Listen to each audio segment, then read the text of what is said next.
I'm also an ex-Shia, an ex-Muslim Shia. It started at a very young age. My grandfather, he was very abusive to my mom, and she ended up meeting up with my father. But it turns out that my father was also very abusive, and he started beating my mom. We ended up fleeing from Toronto. She met someone. That man became that father figure in our family and became super violent. He was a radical Muslim, and he would just beat us, hit us for absolutely no reason. And so that lasted almost 12 years. At the age of 14, I figured since I can't get rid of him, might as well become a more radical Muslim, and maybe that's going to just connect me better with him. I told my mom, the money that you're going to give me, I'm going to use it to buy books, to read about Islam, because I want to become an imam in the future. I thought I was going to find my answers in Islam. And the more I read about Islam, the more I felt disconnected from not just God, but everybody else. And that peace that I was long seeking for, I couldn't find anywhere in Islam. Every time I went to sleep, I would see demons in my nightmares. And my biggest fear was that I'd sleep and die in my sleep and go to hell. My room was infested by demons. I go to sleep one night and I saw a vision. I saw myself actually laying in a bed and I was paralyzed.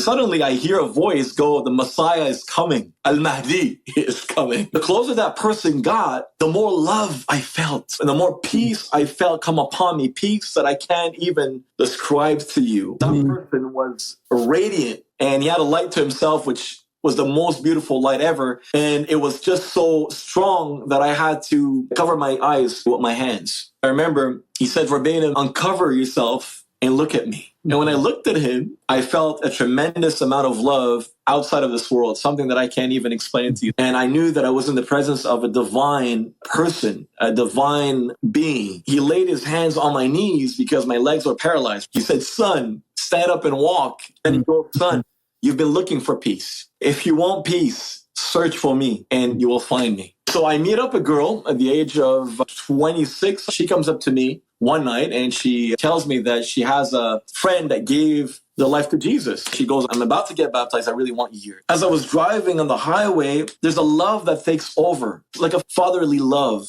And all I saw is a cross. I saw a red cross and I was crying.